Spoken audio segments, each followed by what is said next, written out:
welcome back to my channel, or welcome to my channel if you're new. Today I have you a different kind of video or project. I usually do my large scale paintings. Lately they have been about Renaissance sculptures and paintings, like dark academia, antique stuff, reimagined kind of thing, and that's the collection I've been working on. Sorry, by the way, I have a horrible cold, so if I sound annoyingly nasal, you see what I'm talking about, and that's why. So today I have you a much smaller painting, which was challenging because I'm not used to do like this scale. My technique, like the dash thick paint technique, it's very much created, or I developed it in big pieces, so it was hard to just translate it to this without going through anything in between. It was just like from big to small. I would say that's pretty small, with like nothing in between. I had never tried to paint in my way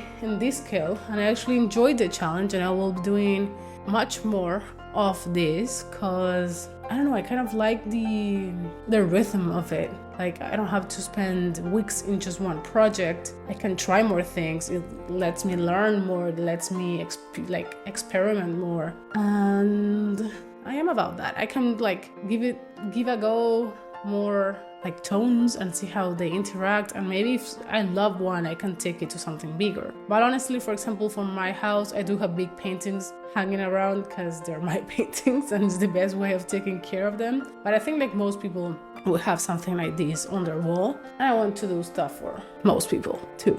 So, and I'm in this, so this is a painting that I bought in a thrift shop in Miami before moving here for not much, honestly. And I've been thinking about this when I was thrifting for something completely different. When I saw all these beautiful paintings, most of them original, beautifully framed for nothing, not being picked either, and I don't know, it just made me want to give them a second chance. And kind of I see it as the transition of society too, like the transition from those paintings to these paintings is kind of evolution itself in a small metaphorical tiny painting. That's kind of what it's going on in my head. And it's not to just go over someone's painting, it's almost to honor them. I don't even think the painting I did is better than the one that was there. It's just I'm giving value to it because it's my process and it's my work to something that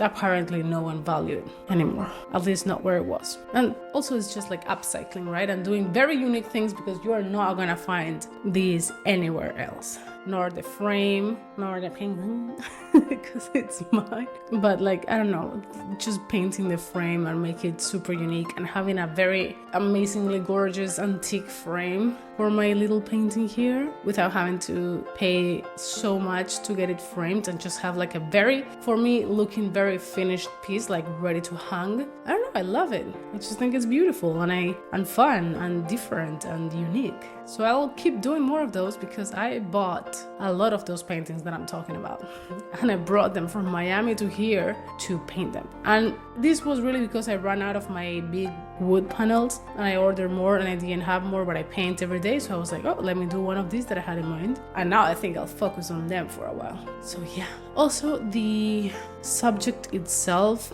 it's more abstract. It's something that I'm not gonna go full abstraction for now. I would experiment with it, but I'm not going there for now. But I did want a more abstracted image, if that makes sense. It's a figurative thing, but it's more abstracted than my usual paintings, where the technique is kind of abstracted, because if you look close to them, you'll see something abstract and you need to take a lot of distance to see the figurative painting, which for you guys that are seeing the paintings in videos is easier because you're seeing it in a much smaller scale than they are in real life. So I tried to do something that was figurative enough. Maybe you have to play a little bit to see what it is or what you want it to be. But I was trying to portray kind of like a coffee shop or two people having a very nice conversation, a life-changing conversation, or a conversation about nothing in the other side of this glass that gives to the street, maybe in a nice city with kind of a glass that it's either with rain or It's very cold outside, so you can't see completely through. That's where my head was going. This is what came out. But it's basically a more abstracted image from this figurative scene. So yeah, this is an oil painting. I gessoed it first and I mixed the gesso with purple paint, and that's how I got the surface, and then I painted it, and then I paint the frame first with black acrylic paint, and the gold is oil paint too. And that's it. This is the result here. I would love to know what you think. I'm gonna make merge with the image alone, like prints and stuff like that. I'm gonna have it in my Redbubble shop. The link is in the description below. And I'm gonna have the original available too if you wanna buy it in my Etsy shop. That's where I put my originals. So the link to my Etsy shop is in the description below as well.